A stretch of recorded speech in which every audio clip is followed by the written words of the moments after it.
Jai Hind all. I am Cadet Warrant Officer Shiv Kumar from 2 Punjab Air Squadron NCC Amritsar. Today, I am here to give my presentation on anti-corruption. Here is the list of things that I will talk about in my PPT today.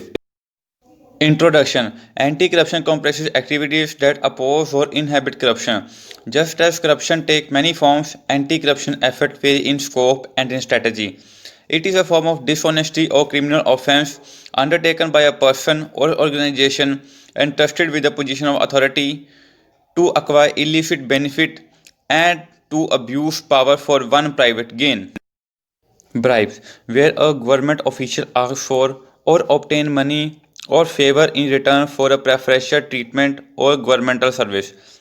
Exchange of favor between two persons. Two persons are involved.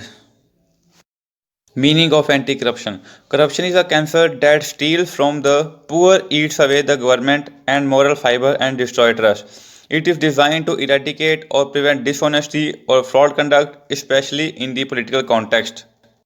Why knowing about anti-corruption is necessary?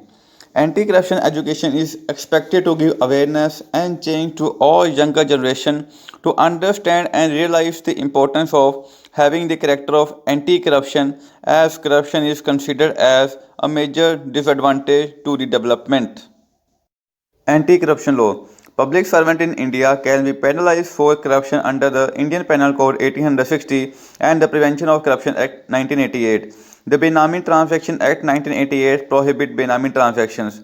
India is also signatory to the UN Convention Against Corruption since the year 2005. Anti-Corruption Bureau. Anti-Corruption Bureau is a specialist agency responsible for collection of intelligence with regard to corruption, maintaining liaison with the various departments of government through their vigilance officers. How to prevent corruption? Expose the corrupt activities and risks that may otherwise remain hidden. Keep the public sector honest, transparent, and accountable. Help stop dishonest practices. Ensure that public sector employees act in public interest. Reform public administration and the finance management. Now, I end up my PPT with a quotation that corruption is like a ball of snow. Once it's rolling, it must increases. Thank you everyone for watching. Jai Hind.